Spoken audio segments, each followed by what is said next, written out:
Welcome, everybody. This is the D4 Tabletop Creative Conference Puzzle Panel, and I'm your host, Sen-Foong Lim. D4 stands for Design, Development, Discuss, and Discovery. And today we have a wonderful panel of puzzle experts to do all those things in regards to puzzle design within the framework of games. So I'm going to ask each of our panelists to introduce themselves, and we're going to start with Elisa Teague. Go ahead. Hi, everyone. I'm Elisa Teague. I am a long-term game designer. I've been in the industry for about 20 years. I've worked on a ton of card games and board games, as well as RPGs. And I also design puzzles for live events and all kinds of fun stuff. Excellent. And I know that Juliana does the spiel the best. So I'm going to ask Juliana to introduce the team from Wild Optimists. Sure. I'm Juliana Moreno-Patel. That's my partner, Ariel Ruben, and we are creators of fun at the Wild Optimists. So we do puzzle and game design for tabletop games, live events, theme parks, conventions, TV and movie promotions, and basically anywhere that would be more fun with puzzles and games, we put those in. Which is kind of everywhere, really. Everywhere is better with puzzles and games. Yeah, absolutely. And last but not least, we have Mike Selinker. Hey, I'm Mike. I'm the president of Lone Shark Games. I'm a game and puzzle designer. I've done a lot of board games like Betrayal at House on the Hill, Pathfinder, Lords of Vegas, stuff like that.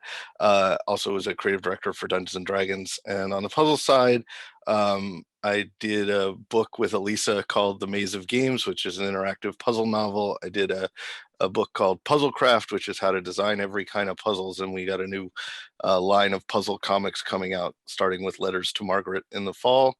And so we put puzzles pretty much in everything we do. Puzzle comics, that sounds fascinating. Looks like this. That looks awesome. Great stuff. And my name is Sen-Foong Lim. I'm a board game designer and RPG writer from London, Ontario, Canada. Most probably known in the puzzle sphere, for designing the Coded Chronicle games with licensed puzzle box games like Scooby-Doo and The Shining, and many, many more to come. But let's get started with our lovely panel here. We're going to ask questions that we collected from people on Twitter. And people are asking lots and lots of questions because puzzles are fascinating. And they are one of the hardest things to actually design really well, I think, in a game.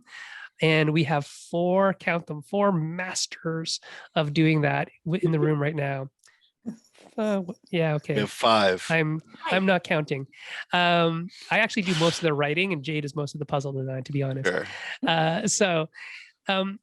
do you balance reward and difficulty when you're designing a puzzle so players feel that it's worth the effort of solving the puzzle? Is solving it enough, or does there need to be some carrot that you dangle at the end?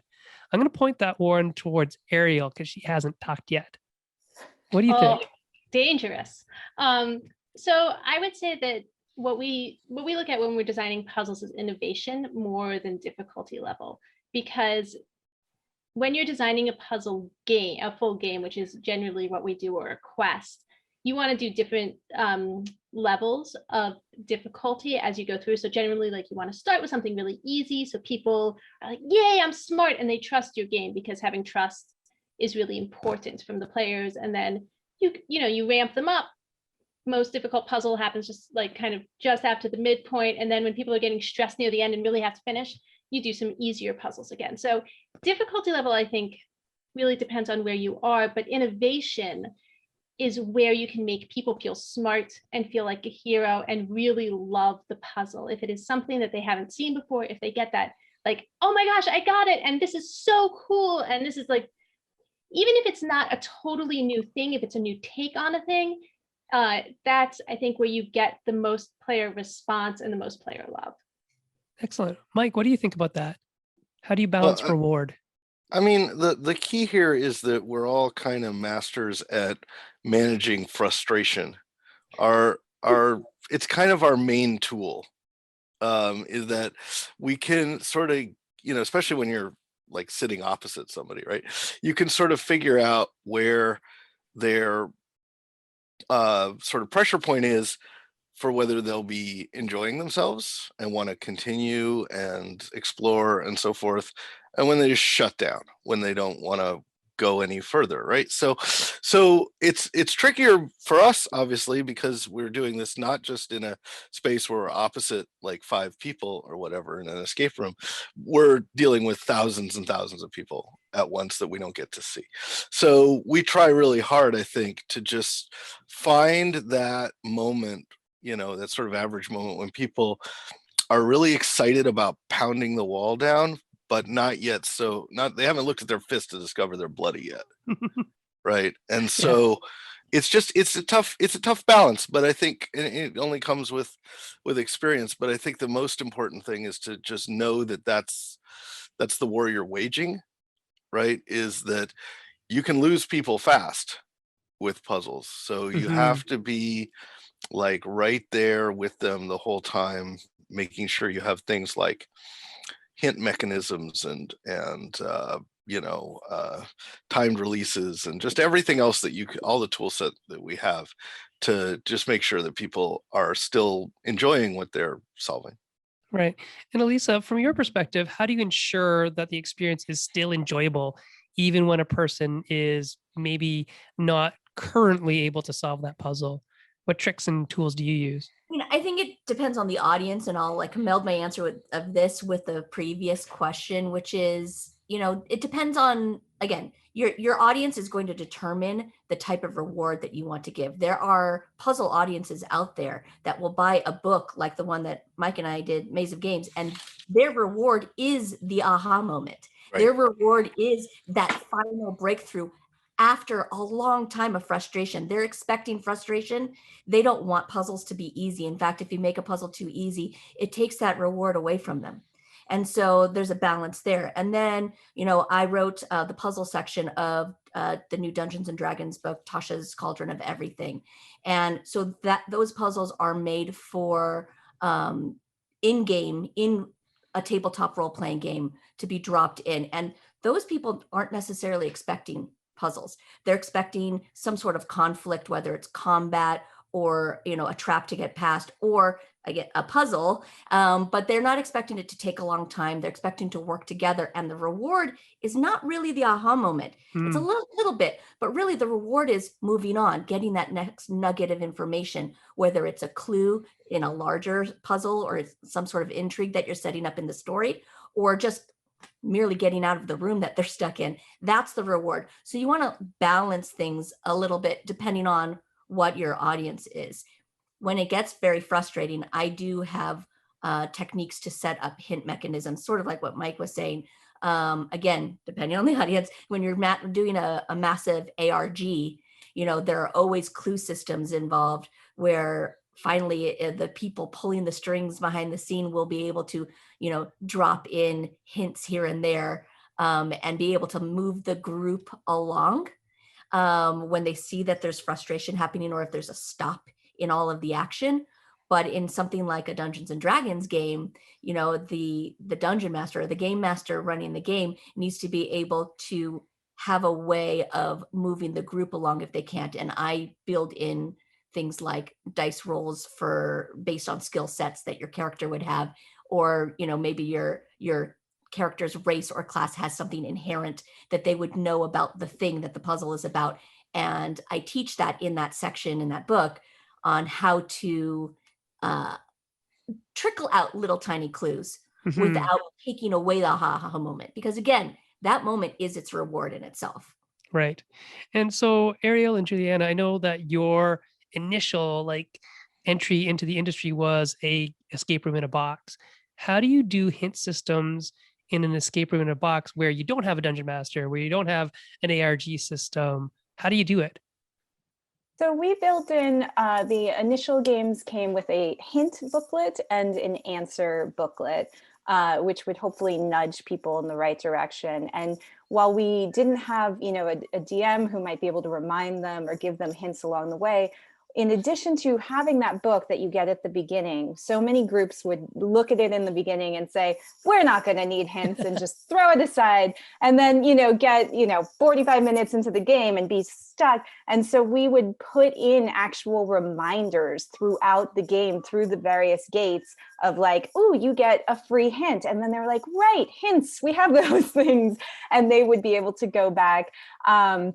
And then future games, we've been able to actually use online hint systems, which allow for much more granular hinting.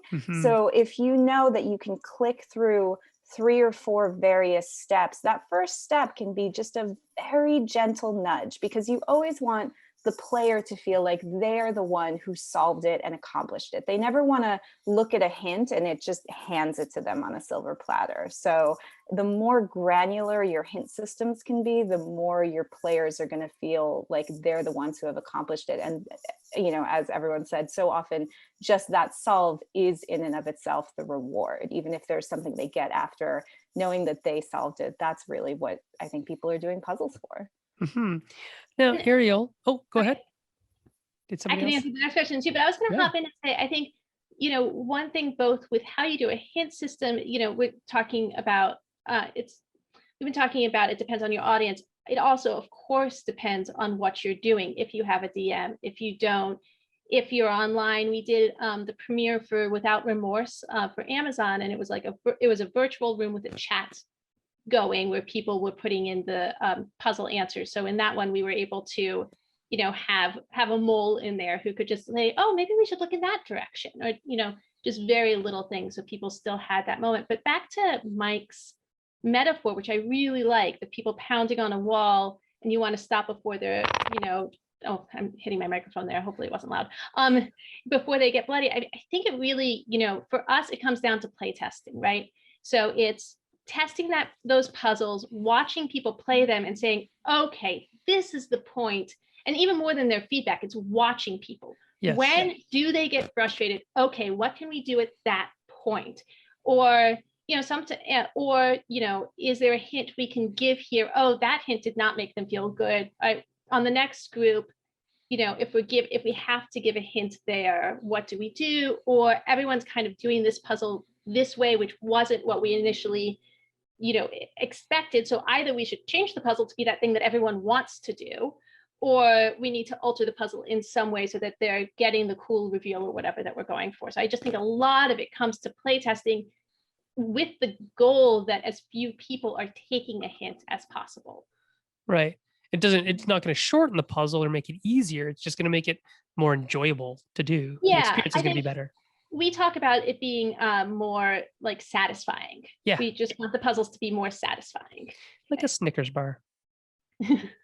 So what's the difference in your mind, Ariel, we'll stay with you, between designing puzzles for like a general mass market kind of audience versus like puzzle aficionados who are like hardcore, want the hard puzzles? Is there a I'm difference? going to take the first part of that question and I'm going to throw the second part to somebody else, because Juliana and I joke that I'm the light puzzler. I'm actually like not doing the MIT puzzle quests and stuff. I don't like getting frustrated. If we're testing puzzles and I get frustrated, I'm just like, forget it. Like, no, it's cool, Juliana, you can do the rest of it. And most of the games that we design are very much for the mass market. So we do the Escape Room in a Box series, but we'll also do, movie premieres or movie, we did like Nancy Drew, we did both a website and then a booklet for the CW later. None of those people were signing up to do puzzles like Elisa was talking about when you're doing D&D. These people were there for like a premiere. So when you're doing the puzzles, it has to be stuff that they're really going to enjoy, even though that's not what they're there for. And we did actually a music festival back when there were music festivals. Right. These people were not, let's say, in the right state of mind necessarily to do puzzles. Okay. But they really wanted to. They were like super gung-ho. So, I think for us, what we really excel and focus on for people who are more in a mass market. And that's a lot of play testing. Often our puzzles are too hard to start with, and we have to, again, maybe they don't have enough cluing, or the logic is more in our heads, and we want to make the logic and the path to solve within the puzzle design so that everybody feels smart and, as I said before, like a hero. That's our big thing, is that everyone can have hero moments. Everybody needs to feel clever. Everyone should feel clever. And we want, our favorite thing is when someone comes into a game and says, oh, I'm not good at puzzles, like everyone else should do this game. And then they find something that they can do. And then hopefully they leave thinking, I should try other puzzles. I can be good at puzzles.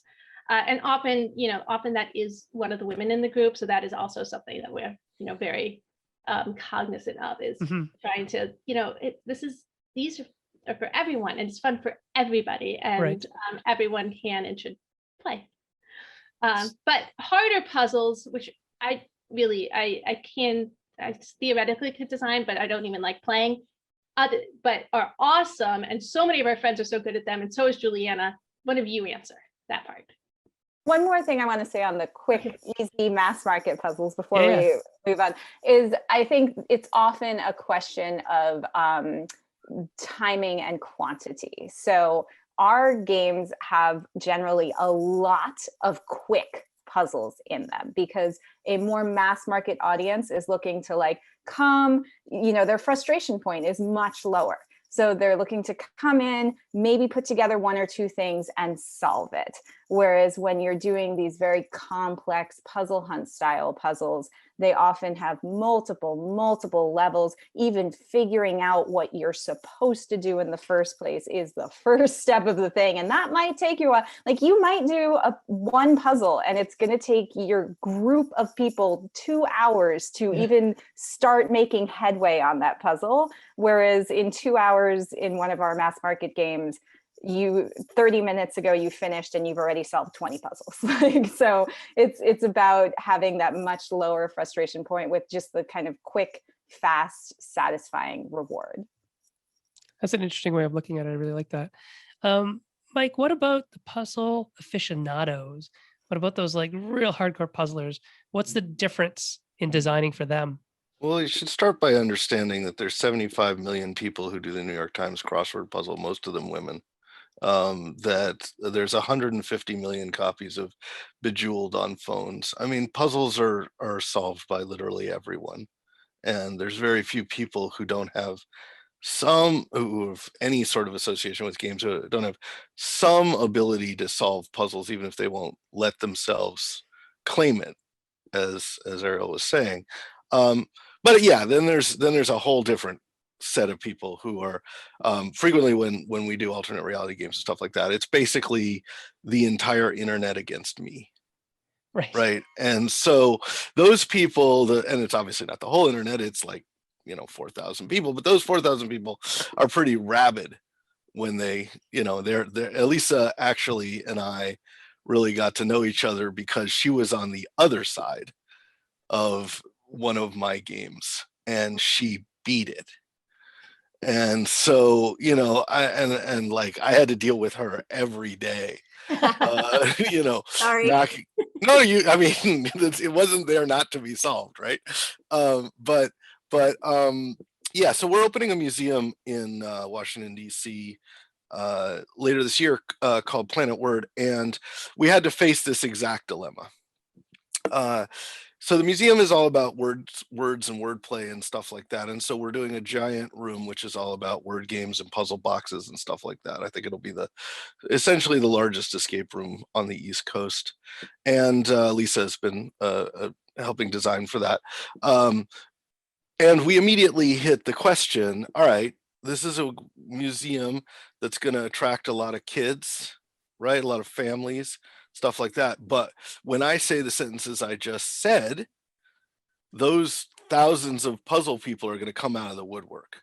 They're going to descend on the place. And if it's just for kids, they will leave angry, right? So what we did was our solution, after serious discussion on it, was, what if we did both? What if we just said, we made a whole bunch of props, whole bunch of game material, and then the instructions would just be two different sets. One set, the classic set, is for, if you're 11 years old, people think kids capable puzzlers. They're the best puzzlers there are.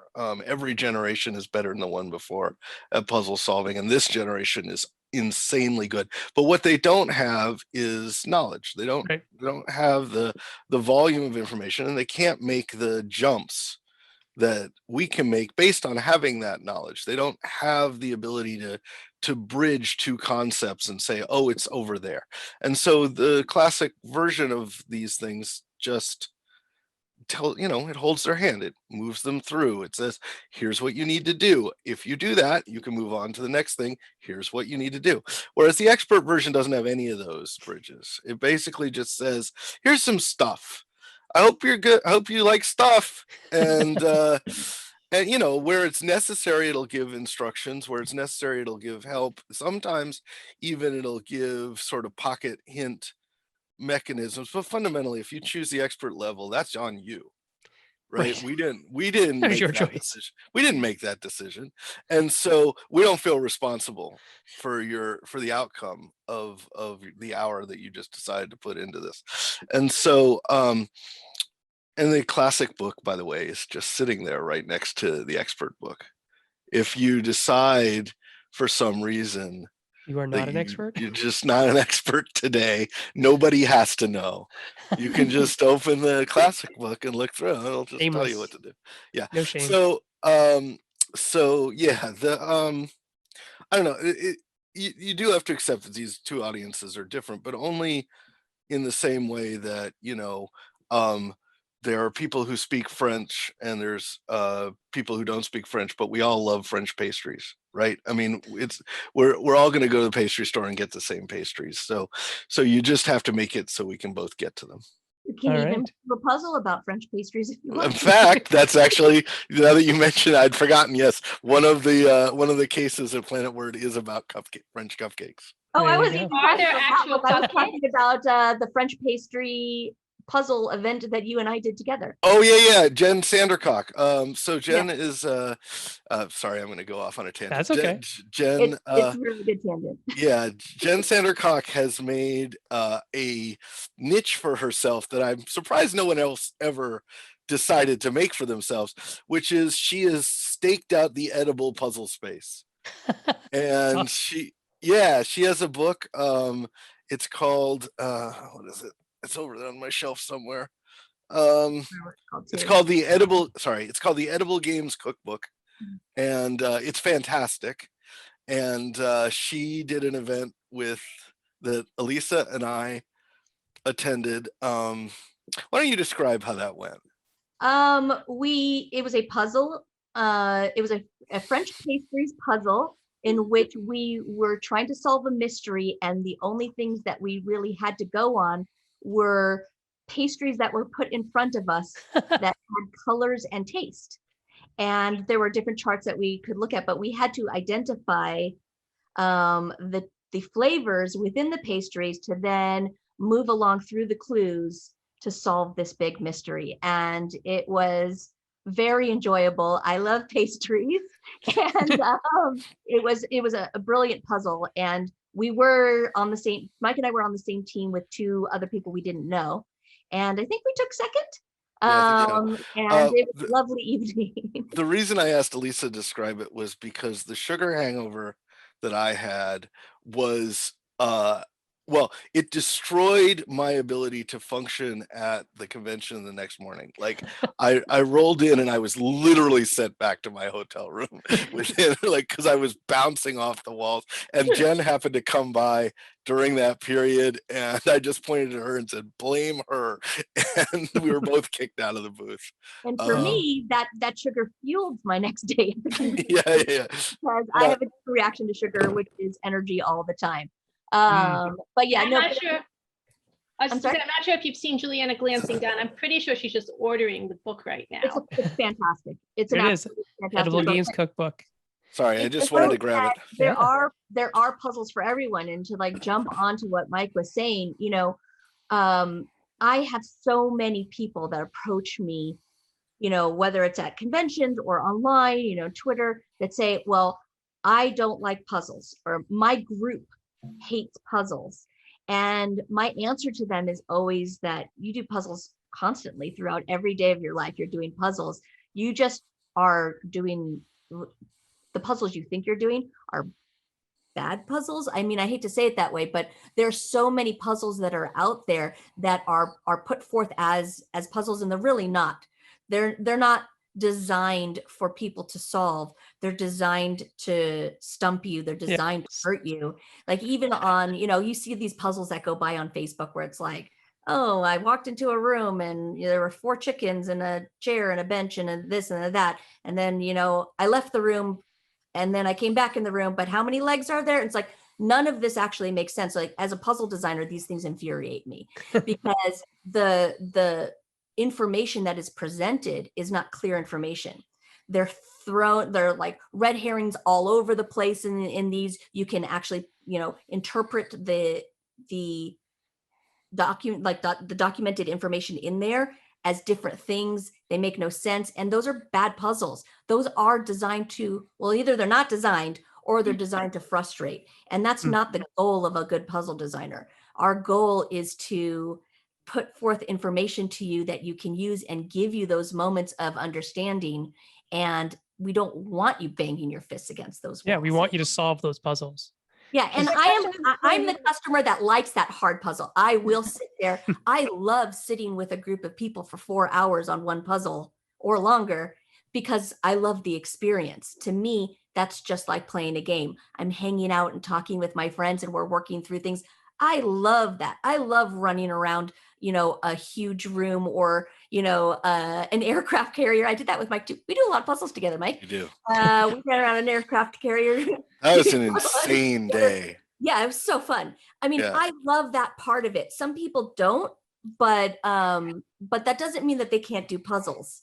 Everybody can do a puzzle, and I don't want to discourage people because you can do them. You do them all the time. Juliana. Juliana was probably going to say what I was going to say. So go ahead. Likely. I was just going to say it's a question of who are you trying to make feel smart? And I think in good puzzle design, you are trying to make your players feel smart. And in bad puzzle design, you're trying to make yourself feel smart. It's about like, I'm so smart, I stumped all of you. And that's bad puzzle design. If you stumped everyone, that's terrible. And how hard is that? Like, In all honesty, I don't have to do anything to stump all of you. Right? Right? I'm thinking of a number right now. How you doing? Right? But yeah, I mean the way I try to describe it is that we have all the advantages when we're designers. We know the intended solving path, we know the answer, we've thought about it a long time, we've built everything for the player, and they walk into it cold. They haven't asked any questions, they don't have any knowledge about what we're going to do, they don't even know if they're the right person to solve the thing, and they have to win. Like, they have to win. That's the rule. Whatever you have to do to get them there, that you have to do, because if they don't win, they're not coming back. Like, there are certainly time spans over which you can make winning happen that are longer than a single, like what Juliana and Ariel were talking about, like that sort of hour and a half experience with 20 puzzles. You can't have stopping points. Like, you can't have real walls. But some of our puzzles last years, but they definitely need to come down. There's certainly no great prize in having designed something that only you get to know the answer to. You kind of want to share it with other people. Yeah. When we had this book, The Maze of Games, that I mentioned earlier, is our interactive puzzle novel that Elisa designed with me, and along with Gabby Weidling, Tanis O'Connor, and Pete Venters. And that lasted 6 years, I think. But when it fell hard. Like, all of a sudden, all the people, they'd built wikis, they'd had solving groups, they had suddenly I think the magic was they all discovered Discord at the same time. That may have actually been the prompt, and they could organize themselves better through Discord. But when it fell, it was a complete surprise to us because there was this group of 30 people just rapidly breaking it down, like the sea crashing into the walls of Dover. Yeah. And they did it, and when they did it, it was a huge event. We celebrated them, and then we got to put the answers out in a book by itself, right? Because that Gabby and I hand wrote, and Elisa designed. I mean, it was just, that was, the long haul puzzles are just the same as the short ones, though. You should have a path that will get people to the end and make them feel like they did all the work. Right. And I think it's about them trusting that too. So Yes. sure, with Maze of Games and and the longer puzzles, you're willing to stay with it because you know that it's there for you to do. You know that the moment your player starts thinking, oh, this person is trying to be smarter than me, or the logic isn't here, or they messed up, there's a typo that they didn't know about, whatever, you lose the trust. No one's going to keep going. But I think if you're going to get people to really dig in, they have to have that trust that you've given them the tools that they need. Yeah, that's a really good point. I mean, it's very much a free fall into the arms of God when somebody says, I want to invest their time in the thing, because you can't tell them anything. right. Like you can't say, well, here's what's going to happen and let me lay it out for you, and at the end the following will occur, because they don't want that. They signed up for it, right? So they just have to trust you, and once you burn that trust, I mean, you're not coming back from it. So you got to continually just make sure that going back to probably the most important point that Ariel and Juliana made, which is that test solving stuff is pretty important. Yeah. That's stuff where you take yourself out of it, you take your ego out of it, and you put it in front of people, and you just ask them what happened when it didn't go right. You do that over and over until you're done. Let's talk about that. I think part of that trust, though, is also setting up the expectation for your player, right? So the expectation on the Maze of Games was, I mean, I told everybody, if you do this by yourself, it will take you years. Yeah. If you do this with a small group, it will take you years. If you do this with a large group, it might take you a year. Yeah. It ended up being 6 with the group of 30 that ended up solving it first, because more people have solved it since. But the group of 30 that solved it first, yes, it took them 6 years, but we set that expectation. When you go into an escape room and it's an hour-long escape room, you have that expectation of, this should take me approximately 59 minutes. Yes. Well, if it's a good one. Right. Yeah. Right. Exactly. With 100% success rate. 59 minutes, because it shouldn't be solved in 20 minutes. I feel so cheated when I go into an escape room and solve it in no time. Like, well, that was too easy. That was no fun. I don't feel smarter. I feel like, why did I just come down here and spend all this money with my friends? I only got 20 minutes out. Like, I want it to be at the wire. That's what makes it so exciting, right? When you're playing a game that's in a board game format and it says on the box, hey, this takes 45 minutes to play. It should take 45 minutes to play. And if people are sitting there for 4 hours, there's something wrong. Yeah. And if you're doing, a puzzle in a D&D game, and it's just a random encounter like any other random encounter, people expect that to take anywhere between, 10 minutes and an hour, because that's how much random encounters take in general. And so depending on the level of the puzzle. And so as long as you don't break those social like contract promises with puzzle people, then I think you're doing a good job. Yeah, I like where you're all going on trust and social contract. I think that's very important. How much of puzzle design is experience, and how much of it is testing? Well, I don't think. Can you define experience more? Yeah, I think it means like, do you have experience being a master puzzle designer? I have more tricks in my arsenal. Yeah, I mean, I'm definitely Hawkeye or Green Arrow. right? I mean, there's something in the quiver. You got to If I punching. get, You got to. yeah. No, there's because every now and then we get into a situation where just like, how the hell is this going to work? And I will go, I remember this one time. It was, I think, the MIT Mystery Hunt in 1994, and somebody will say, "Go on, Grandpa," and whatever. it'll be the thing that we need to get over that. I think that's true about literally any design field. Mm-hmm.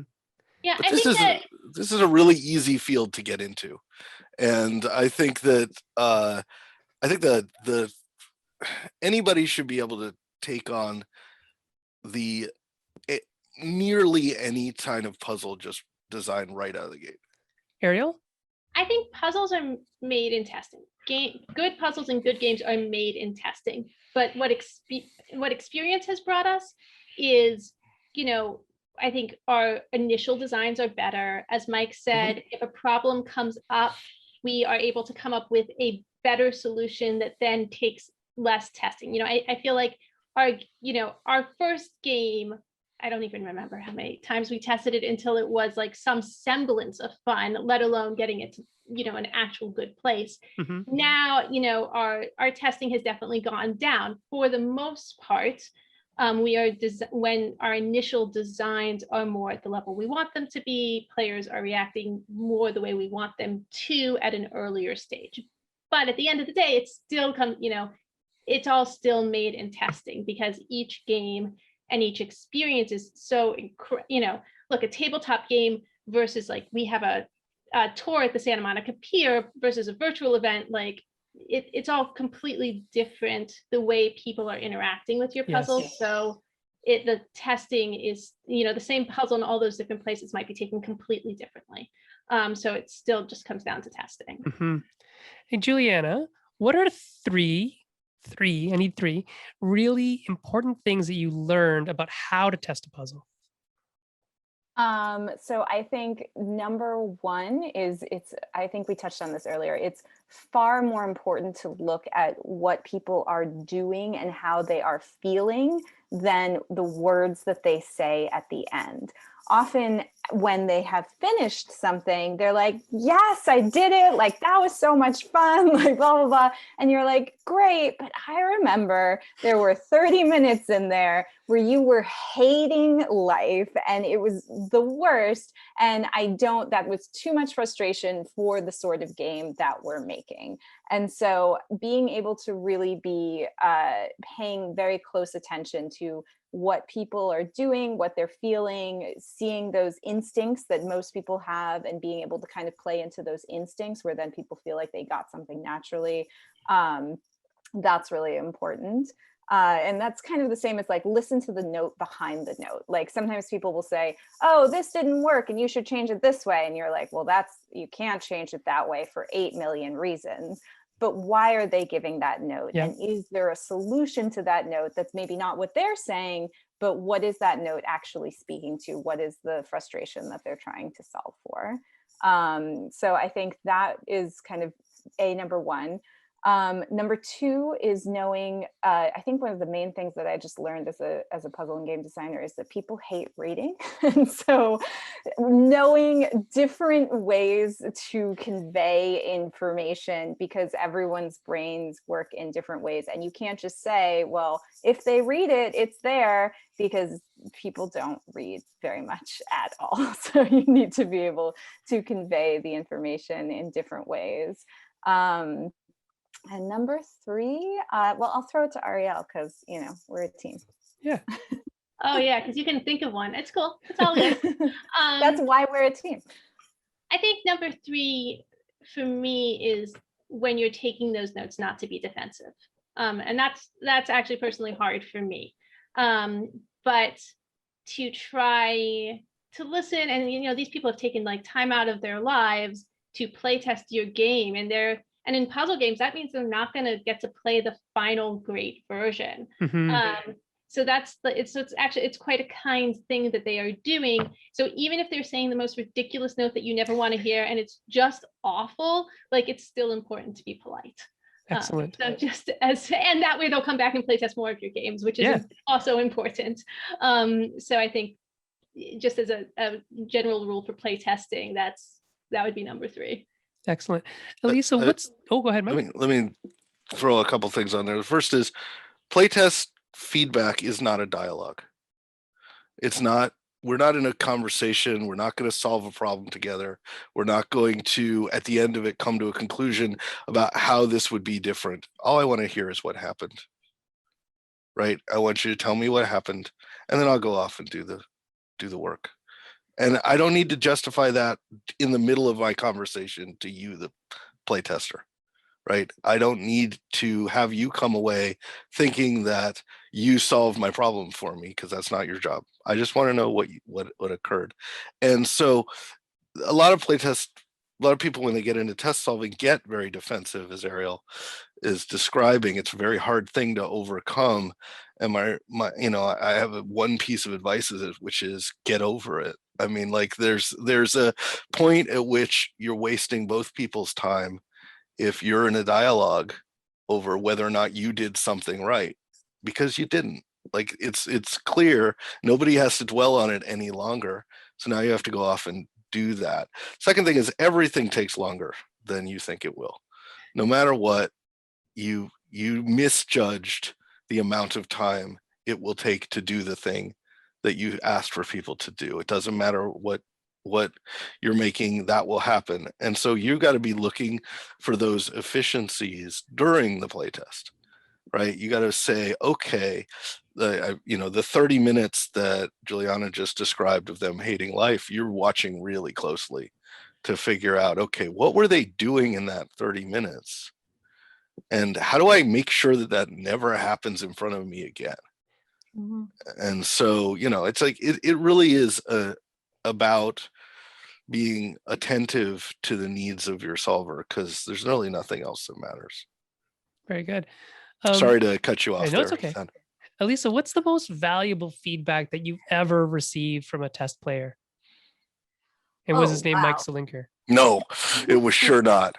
I mean, a lot of it was, and I was going to, jump on to the last one, is that like part of that, what, Juliana and Mike were talking about is, and just the feedback aspect is, you need to just throw your ego out, right? You definitely do. I have given things to Mike because I've worked for him, and I've given him puzzles, and he said, this makes no sense, or I think we should change this thing. And I'm like, okay, it can never be like your baby, right? And Mike has in reverse come to me before, sorry, Mike, and said, I can't work this thing out. Yeah. And I've said, well, have you thought about maybe doing this? And he's like, oh my goodness, I didn't think about that. And so that's just part of being a puzzle designer or a game designer in general. It's like you just need to listen to the feedback. That's what playtesting is for. The best feedback I've ever had, I don't know. I had a lot of feedback, some good, some bad. I will say that there was a puzzle. I've told this story before, but it's a good one. There was a puzzle that I wrote for a role-playing adventure. And it was a language-based puzzle. And I have some words about that. But it was almost like a mastermind with words. And what you needed to do was you needed to guess a letter, right? And if the letter, or you had to guess a word, it was a 5-letter word. I'm giving this puzzle away, sorry. If you ever play this adventure, sorry. You have to guess a 5-letter word. And then if any of the letters are in the right place, they will light up on this magical tablet. If they exist and they're in the wrong place, they will light up a different color. If they don't light up, those letters didn't exist. And you have only so many tries before a giant fire-breathing dragon comes out of the lava and it goes to combat, which is your way out of the puzzle, right? Oh, I see. That's good. It's like, oh, we can't solve this puzzle. I guess you're going to fight your way out, and then you still get past the room. You're not sitting there for an hour. And I played this with a couple different groups, but the very first group that I played with was my longtime D&D group for 20 years and my son, who at the time was 14. And he guessed the word in 2 tries. And it was not a word that was obvious to the puzzle as well. And so the feedback that everybody else at the table was stunned. And the feedback that I got from him was that I needed to vary up the types of letters and put some more odd letters in there, because the letters that I was using in the word were too simple. And I have found that and used that piece of advice when doing like cryptograms now. I will vary the difficulty by what the message is going to say once you've decoded it. If it has too many common letters, it's going to be easier to solve. If it has too few common letters, it's going to take a lot longer to solve, even if the length of the sentence or what the phrase or whatever you're doing is the same. And so I've used that piece of feedback from my kid for years now. And I think that's really important. And I'm going to go on a little ramble, and I'm sorry, because I thought about it when everybody else is talking. One of the things that I think is really important when designing a puzzle, because we were talking about expertise versus, practice and testing and everything. I don't think that anybody should be a gatekeeper and say, oh, well, we're the master puzzle makers and nobody else can make a puzzle. That's just not true. Anybody can make a puzzle. A big part of making puzzles good is practicing and doing it for a while, sure. But doesn't mean you can't make a great one right out of the gate, but also playing a lot of puzzles, doing a lot of puzzles and puzzle events. But the one thing that I have found the most valuable through experience is the language that you use in your puzzle, because language is very important. People, if we're all speaking English right now, we still interpret words differently. And there are a lot of words that can be used that, whether it's in your opening, clue of the puzzle or your opening description, that can be interpreted in ways that can lead people in many different directions. And I think it's through that experience where puzzle solvers and puzzle creators know that there are certain words that when you're solving a puzzle, it means this. If I see the word count in it, like you can count on that, or whatever. If I see that word in the opening of a puzzle, I know I need to count something in this puzzle. And if I don't have to count something in this puzzle and I start counting for an hour and there's no counting and I've gone down the wrong, I'm going to be frustrated. And I'm going to say, why did this puzzle designer write the word count? Even if it's like a vampire puzzle, it's Count Dracula. I expect to count something. Expect to. And so I think one clue. Exactly. But that's the type of thing that I think that comes with experience in solving and writing. That I don't want to gatekeep. I don't want to say you can't do it. But those are the types of things I think you learn over the years of doing it. I definitely made plenty of those mistakes early on. Sure. I have one more thing that I remember based on what Elisa was saying, which is, testing a puzzle game is very different than testing other types of games. So what I have found is that when we're testing a puzzle game, everyone solves puzzles differently.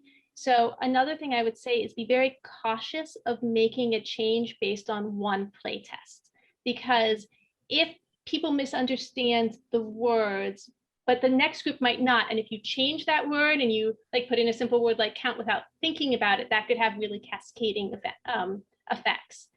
So when we're play testing, look, if it's a typo or an actual mistake, we'll change it right away, right? But in general, we tend to do a few play tests before we make any puzzle changes. And this actually goes back to the hint system too. So we're doing a game actually with Elisa right now at Renegade, which was just announced, called Crimes and Capers. And for that one, when people were having trouble, we just noted it. The 4-player game is supposed to be more difficult than the 6-player game.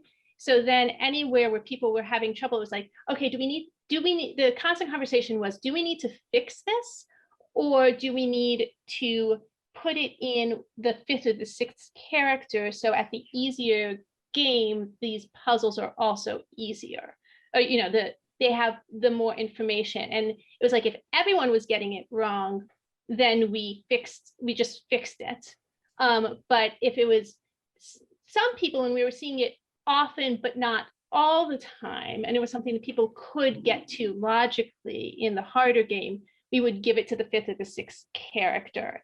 And that's sort of, both a hinting system and also just crowdsourcing playtesting with puzzle games. I think it's really important. Very interesting. Can anybody make some comments about this question? What are differences between designing puzzles for solo solvers versus team solves versus social media coordinated ARGs and stuff like that? What's the difference? So many. Yeah. Yeah. Well, it also depends on how you want people to play them, right? Yeah. Yeah. You don't always get a choice too. Like it might be all those, Hmm. right? Like, you might put something out expecting it to be solved, by, one person that downloads, and then suddenly there's a group of 50 people online solving it together. And you're like, oh, wow, maybe I just misjudged my audience. I think what I've discovered, having done this sort of puzzle master thing a lot, where there's a whole lot of people gunning for the answer that's in my head, is that they're still individuals and they're still going to have individual breakthroughs. It's just that only one of them counts. Like if a group of people, if a group of 30 people is working on something, only one of them has to go through the experience of having that magical moment of discovering an answer. And then the group is completely satisfied. Like they don't need that personal validation of you stole my solving time from me if they've already sort of made the decision to solve as a group. So that means that your puzzles can fall really fast. Like if you set up a sort of cascading group of puzzles and there's a lot of people doing them at once, well, you better have a lot of them. Because otherwise, you something you worked on for 6 months might fall in 24 hours, and you're like, well, I guess that's the end of that. Like, you don't want that, right? So you really just have to have a lot of safeguards to make sure that the experience that you want to create takes as long as you want it to solve. I And think two it things also that- is a matter of setting up those expectations, just like the time. It's the amount of players. And so just like you would see on a game box, right? So you're walking into that escape room, and this is an escape room that's supposed to take an hour. It's supposed to take an hour for 4 to 6 people. So if a group of 10 go in there, you know that it's going to be solved sooner. And if it's just 2 people going in together, it may take a little bit longer, but at least the solvers know that expectation. If we're designing puzzles for a massive worldwide, ARG, and we put it out there like everybody should be solving this together, like in groups, everybody needs to work together. There are ways to force that. And what I build into those things, I did an ARG also for Dungeons and Dragons a few years ago. And I forced that not only by having things in different locations all over the world, but also by having puzzles that require a varied amount of knowledge. So using Mike's example from before, not all of us speak French, but in a group of people, one person would probably speak French, and then one person might know a lot about geometry, and one person might know a lot about, plants. And so you have a puzzle that involves, geometry and plants and French words, and you're forcing people to reach out to the community and work together. And that's what you want to do to create these community style solving puzzle games. When it's supposed to be a solo game, you want that general knowledge to be at, the most minimum of what you'd expect the age range that you're targeting to be. You can't expect somebody to go into a solo game and, buy a book that's supposed to be solved on an airplane or whatever, and know everything they need to know about, plants and French, right? Without having to go to the internet and where they feel like, they're cheating or something like that. Right. Not all going to the internet is not always cheating, but sometimes it is. And so it's really that expectation you set up. Okay. Juliana, you had something to add? Yeah, I was going to say, I think it's really about designing for, if you're trying to make a group experience, different skill sets, that different brains work in different ways. And some people are much more visual and some people are much more mechanical. And most all of our games are designed for groups. And we always try to have different sorts of puzzles where if someone's more word-based or someone's more numeric, like there will be something that each person feels that they can really excel at. And then, as Elisa was saying, dividing up the information. So our next game that's coming out from Mattel is the Escape Room in a Box Time Drifters, and it's 2 games where one, you can each play a game that's fully a complete game. You could do it by yourself or with a group, and then it unlocks a third game. And in order to solve that third game, you must be in contact with someone who has the other game. So the information is dispersed where the only way you'll be able to solve it is in conjunction with another group that has played and solved the previous game. So splitting up the information is a great way to force communication and cooperation. That is super fun. So we are almost out of time, but before we go, I want you to quickly tell me, is there a wrong way to leave a clue for a puzzle? Just a way that doesn't, I mean, we've touched on this before, like a way that makes the your player feel like they have been given a clue or a hint, and therefore they don't feel smart. Okay, good. Anything else? Wrong ways to give clues. I would also say if it's so hidden that it doesn't even seem like a clue, that can be really, really frustrating for players. Right. Because the designers think, oh, we gave them a clue. Yeah, It's easy.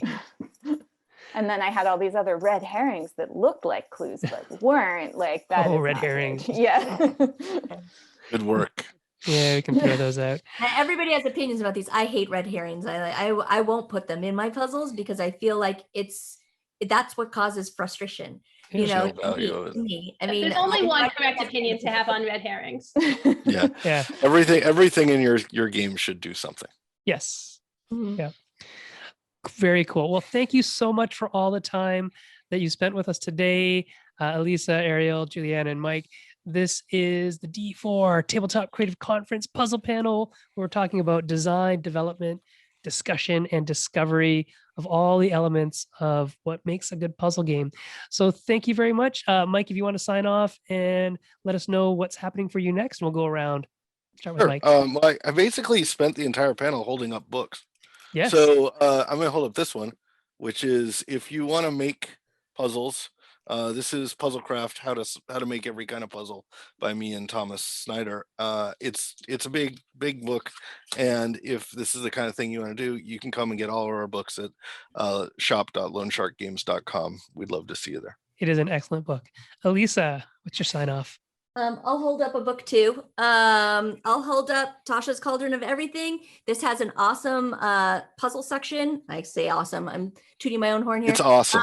But it's got a puzzle section here that helps you devise puzzles for your role-playing games, tabletop games. There are also some drag and drop examples of puzzles in there. But I also think that it is a great way to start learning how to design puzzles for anything. And Mike did a really good job holding up a bunch of things that I've worked on with him. And other than that, you can find me on the internet and see all my puzzle advice and what I'm doing next at Geeky Pinup, or you can go to the Renegade Games Studio website to see a bunch of cool stuff, including Crimes and Capers and cool role-playing stuff that I'm working at. I realized when I did the introduction, I guess it's too early. I need more coffee. I didn't even say what I do. I'm the senior producer of role-playing games over at Renegade. And so you can follow along there. Excellent. Hey, And- Elisa, what's that game behind you? The one that says Geek Out and Disney on it. Oh, yeah, but there are not really puzzles in there. But yes, this is one of my games, Geek Out. It's a cool social party trivia game. Not a lot of puzzles, but maybe I will be able to figure out a way to build puzzles into the next. Ooh, that'd be fun. No. And since Juliana gave the introduction for your team, I'm going to let Ariel do the outro for the team. I will probably forget something, Juliana. Fix it if I do.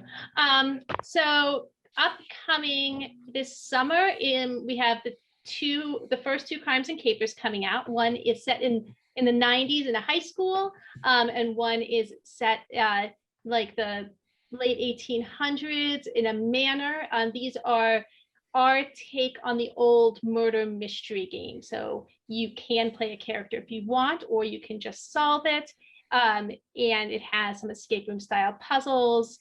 You play with a group, loads of fun. We also have the expansion to our Hello Neighbor, the Secret Neighbor party game coming out. That's a social deduction game. So it's, one grand puzzle. And that's from Arcane Wonders. And we have the two Escape Room in a Box Time Drifters games coming out from Mattel this fall. And as Juliana said, those are 2 games that you play separately, and then there is a 3rd game you unlock at the end. Yeah, Voltron. It's really exciting. And I think that's everything through the end of the year, Juliana. That's Well, awesome. Currently out, you can play Secret Story Tours at the Santa Monica Pier, which is a puzzle hunt / historical tour that interacts between an app on your phone and then artwork that we've installed on the pier. And then we do have our Escape Room in a Box previous ones, The Werewolf Experiment and Flashback, already out and available in the world. Excellent. And my name is Sen-Foong Lim, and we're going to be announcing something coming out from the op in a couple weeks, months, things. So be on the lookout for the next Coded Chronicles game coming out from the op. Thank you so much, everybody, for being a part of the D4 Tabletop Creative Conference puzzle panel, and we'll talk to you all soon. Bye.